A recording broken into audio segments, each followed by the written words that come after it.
ಪ್ರಸಂಗ ಮಾಡದೇ ಸೇವೆ ಅಂತ ಅನೇಕರು ಅನ್ಕೊಂಡಿದ್ದಾರೆ. ನಾವು ಕೊಡುವಂತ ಒಂದೊಂದು ಸಣ್ಣ ಸಣ್ಣ ಕೆಲಸ ಕೂಡ ದೇವರಿಗೆ ಅದು ಮೆಚ್ಚುಗೆ ಆಗಿರುವಂತಹ ಒಂದು ಸೇವೆಯಾಗಿದೆ. ಕಸ ಗುಡಿಸೋದು ಕೂಡ ಒಂದು ಸೇವೆ, ಬಾತ್ರೂಮ್ ತೊಳೆದು ಕೂಡ ಒಂದು ಸೇವೆ, ಅಡಿಗೆ ಮಾಡೋದು, ಬಡಿಸೋದು, ಈಗ ಪ್ರತಿಯೊಂದು ಜನರನ್ನ ಅವ್ರಿಗೆ ಬೇಕಾದಂತ ಎಲ್ಲ ಅಗತ್ಯತೆಗಳನ್ನ ಸಂಧಿಸುವಂತದ್ದು, ಅವರೆಲ್ಲರನ್ನು ಕೂಡ ನಾವು ಪರಿಪಾಲನೆ ಮಾಡುವಂಥದ್ದು ಕೂಡ ಒಂದು ಸೇವೆಯಾಗಿದೆ. ಆಮೇಲೆ ಬರೀ ಆರಾಧನೆ ಮಾಡೋದು, ಪ್ರಸಂಗ ಮಾಡೋದು, ಪ್ರವಾದನೆ ಮಾಡೋದು, ಸುವಾರ್ತೆಯನ್ನು ಸಾರೋದು, ಓಕೆನಾ, ಟೀಚಿಂಗ್ ಮಾಡೋದು ಇದಷ್ಟೇ ಸೇವೆಯಲ್ಲ. ಅನೇಕ ಸೇವೆಗಳಿದೆ ನೋಡ್ರಿ. ಸೇವೆಗಳಲ್ಲಿ ನೋಡ್ರಿ, ಈ ಒಂದು ಎಂತಂದ್ರೆ ಜನರಿಗೆ ಅತಿಥಿ ಸತ್ಕಾರ ಮಾಡೋದು ಕೂಡ ಒಂದು ಸೇವೆ. ಆಮೇಲೆ ನೋಡ್ರಿ, ಅದಕ್ಕೋಸ್ಕರ ಯಹೂದ್ಯರ ಒಂದು ಪದ್ಧತಿ ಪ್ರಕಾರ ತಮ್ಮ ಮನೆಗೆ ಬಂದಿರುವಂತಹ ಅತಿಥಿಗಳನ್ನು ಸತ್ಕಾರ ಮಾಡ್ತಾ ಇದ್ದಾರೆ.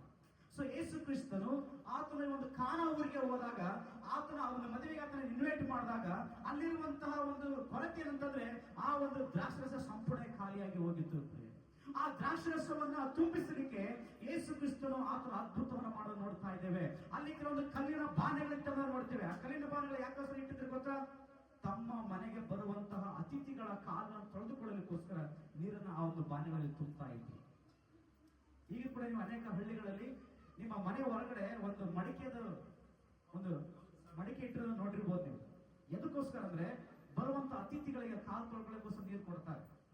ಇದು ಯಹೂದ್ಯರ ಪದ್ಧತಿ. ಓಕೆ.